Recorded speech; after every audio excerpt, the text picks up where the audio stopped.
Drake felt lost as to what to say next. Okay, and that's it? If she didn't express any interest, what would he say after that? Matapos nilang kumain ay bumalik siya sa silid para basahin ang ilang mensahe. May message sa kanya si Danica.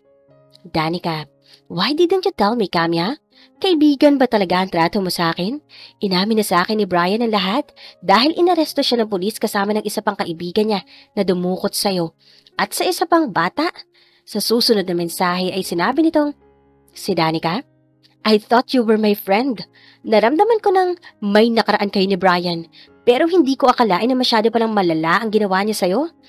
Danica, I broke up with Brian. Ibinalik ni Kamya ang cellphone sa drawer. Basta nadikit sa kanya ang isang tao, hindi nagkakaroon ng magandang pagtatapos. Matagal na iyong sinasabi ni William sa kanya. She silently cried. Humiga siya sa kama at saka tumagilid. She silently cried again, then lay down on the bed, revealing how broken and miserable she felt. Naramdaman niyang lumundo ang likuran ng kama. Drake kissed her hair. Malamyos ang haplos nito sa kanyang balat. Magiging ayos din ang lahat, babe. When night fell, she made love with Drake almost every night. Drake moved with care, his eyes filled with passion, gazing deeply into hers. As he moved his hips to connect with the deepest part of her body, siguro nais niyang lubusin ang mga natitira niyang oras. Ilang araw na lang ang bibilangin. Alam niyang inaalala siya nito. Malambot ang mga halik nito na mag-iiwan ng marka na mananatili sa kanyang labi. He was gentle. Iba sa paraan kung paano ito makipagniig. During their stay at Lauren and Liz's retreat, it was always like this. However, with each passing morning, the pain deepened as she was increasingly aware that this dream would soon come to an end. Makalipas ang ilang araw niya sa private beach, dumating sina Lauren at Lynn.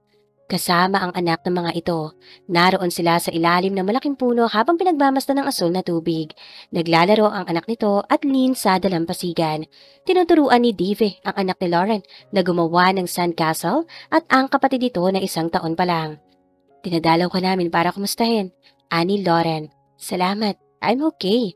Kumusta ka? Ipinaalam sa amin ni Drake na malungkot ka nitong mga huling araw.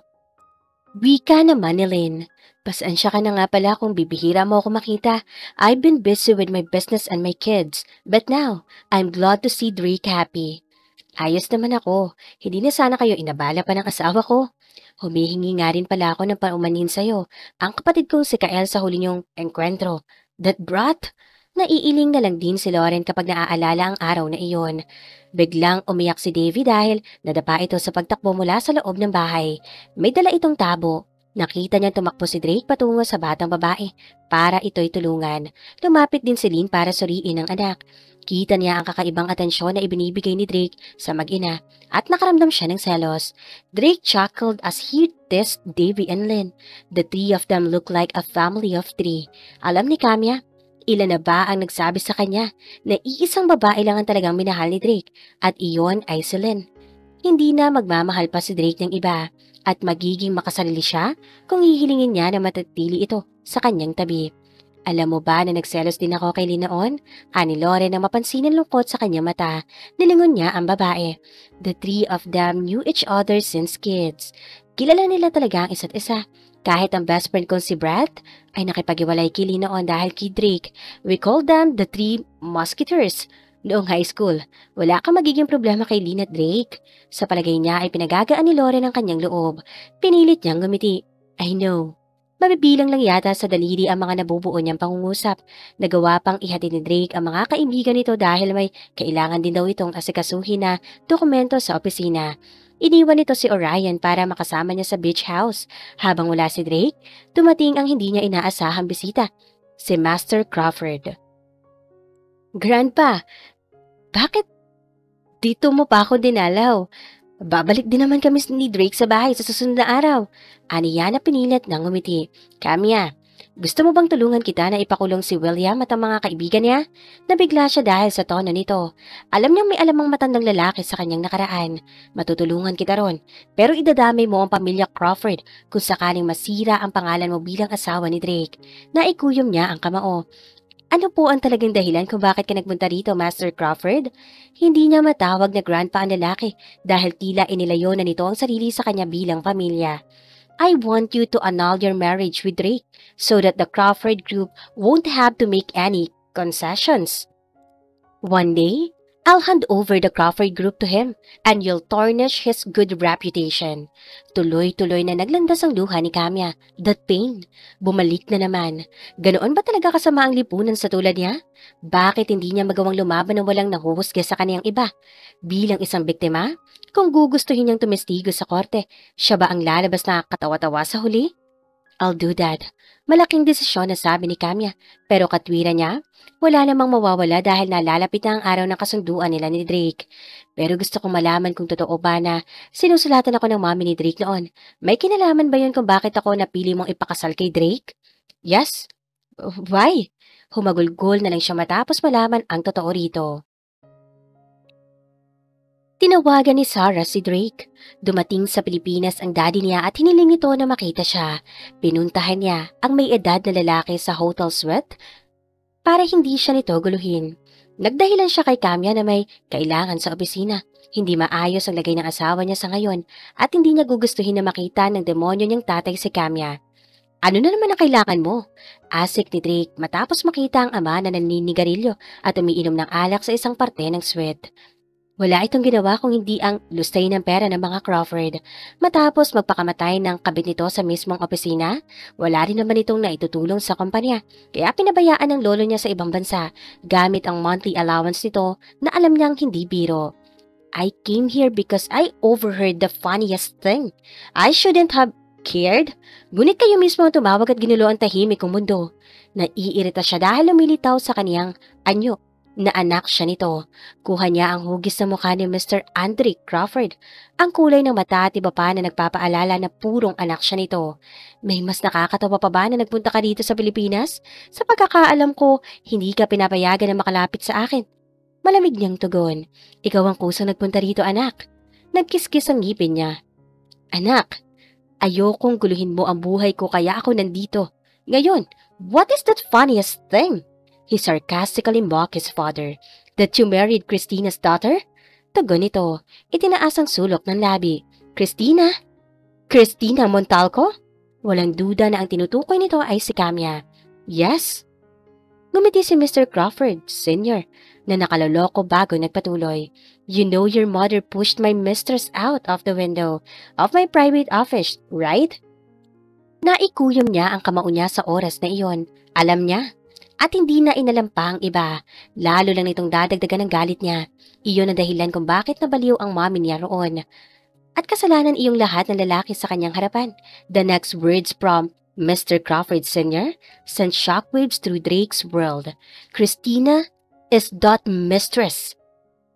Your grandfather complied with the Montalcos' demand after they found out about it. Ang alam ng lahat ay nagpakamatay ang nanay ni Kamya, pero itinulak talaga siya ng baliw mong mami. Sinusulatan ng mami mo ang anak ni Christina para humingi ng pasensya sa ginawa nito. To conceal all of your mother's sins and protect the reputation of the Crawford Group, you became the solution.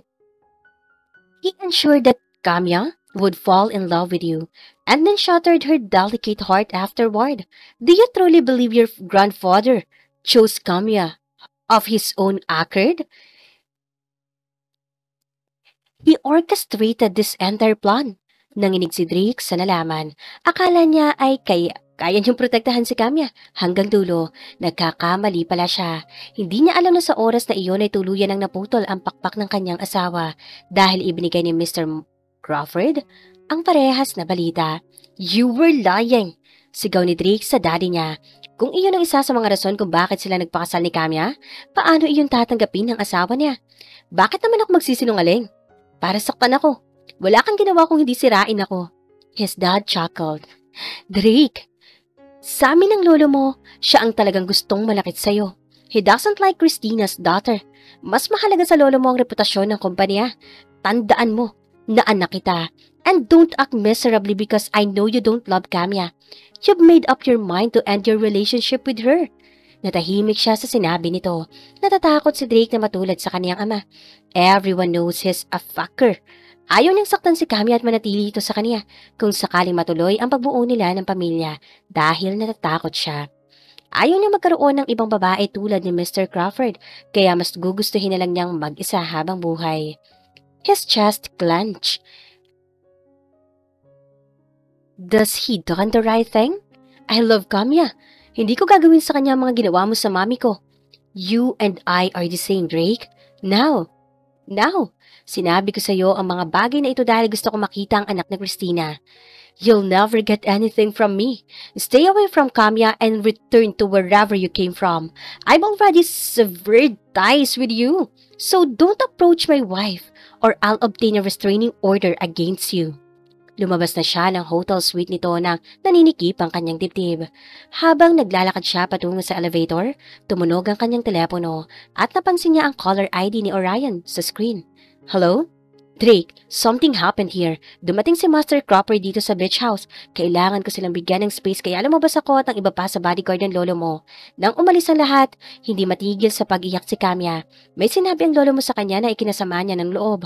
Shit! Frustration cursed through him. Nagmamadali siyang lumabas ng hotel at saka tinungo ang kanyang kotse. Habang nasa kalye, ay halos paharurutin niya iyon para lang mapuntahan lang kaagad ang asawa niya. Panay ang hiling niya at mura habang nasa daan. Hindi pa niya napapatay ang makina nito ay lumabas na siya ng sasakyan at saka kinakabahan na pumasok sa beach house. Bakit palagi na uuwi sa ganito? Kita niya na yakap ni Kamya ang sarili sa sofa. Tulala at panakanaka ay nagluluha ang mata. Naroon lang si Orion at pinakikiramdaman si Kamya. He wanted to cry with her too. Pinangko niya ang kanyang asawa para dalhin ito sa silid. Shh! Everything will be fine. Gumaralgal na rin ang kanyang tinig. Magiging maayos ba talaga ang lahat? Ang sabi ko, poprotektahan kita. Ngunit palagi akong bigo. Hinayaan niya ang dilim at tanging bukas na ilaw mula sa hallway ang nagbibigay liwanag. Isang couch sa silid ang napili niyang upuan habang nakabilog ang babae sa kanyang yakap. Mahinang bumubulong sa tainga nito at desperadong sinusubukang abutin ang kaluluwa ni Kamya. Kamya, I'm here. Everything was all right, babe. Tomorrow, no more pain.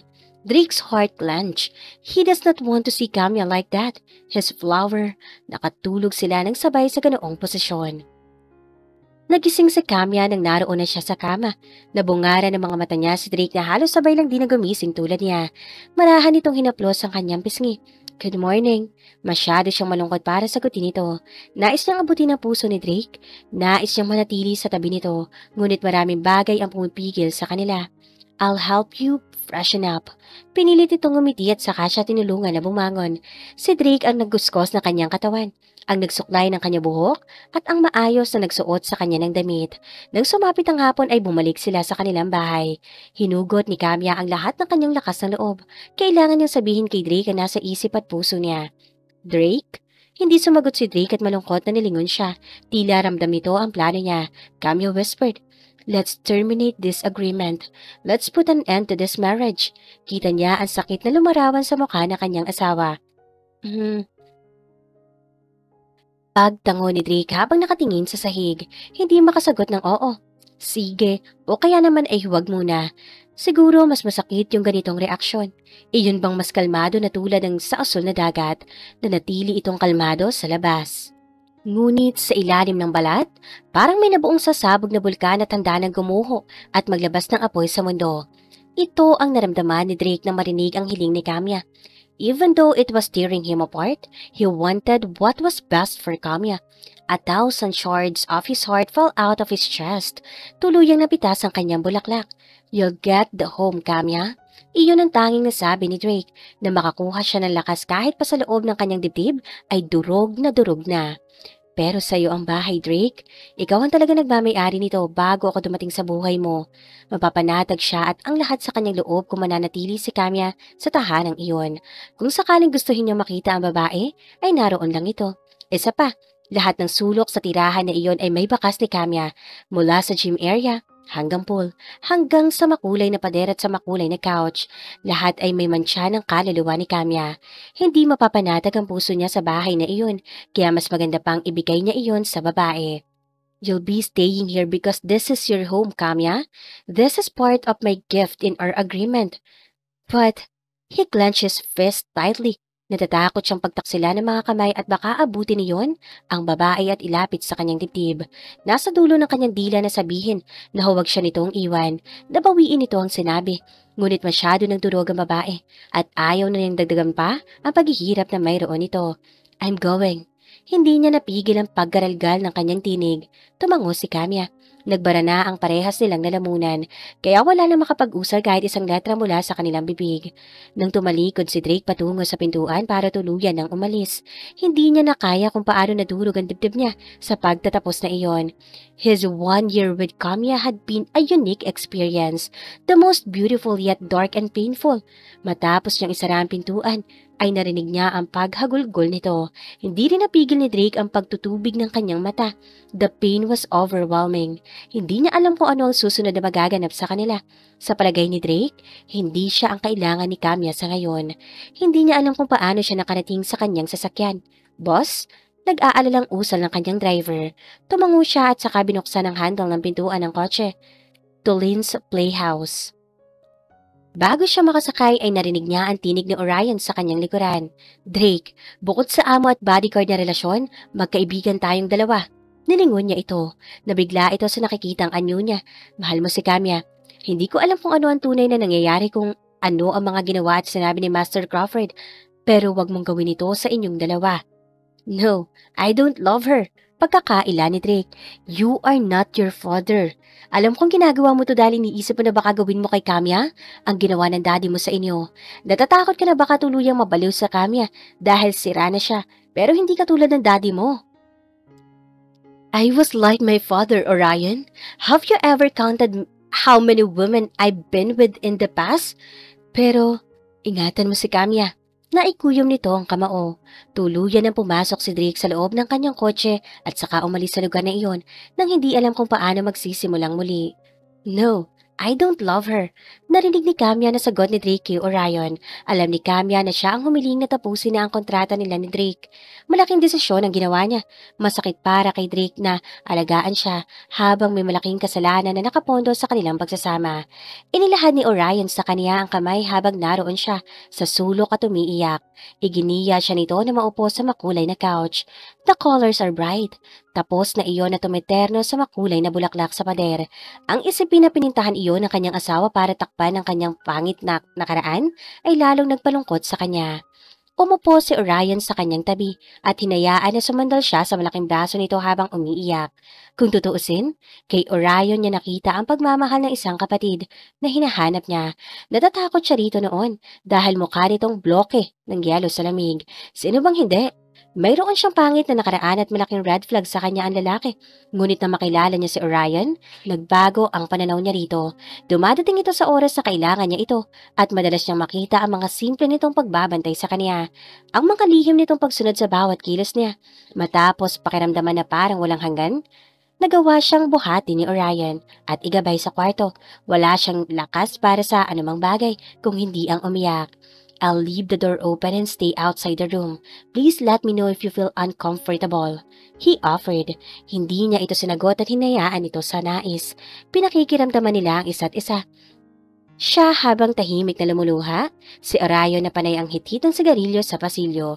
Hindi niya alam kung nakailang kahay ito habang pinilit niyang makatulog. Kinabukasan, hapon na nang matapos siyang ayusin ang sarili, namamaga ang kanyang mata. Inalok siya ni Orion na kumain. Hindi naman siya tumanggi. Bakit ka nakipaghiwalay kay Drake, Kamya? Alam mo na maayos ang pagsasama niyo. May halong pagsumbatan tinig ni Orion. Nanginig ang kanyang labi at tila maiiyak na naman sa kanyang sitwasyon na maalala si Drake. Dahil hindi tama, naikulong ko siya sa relasyon namin, Orion. He's a king. I'm a dirt to his perfect world. Kamya?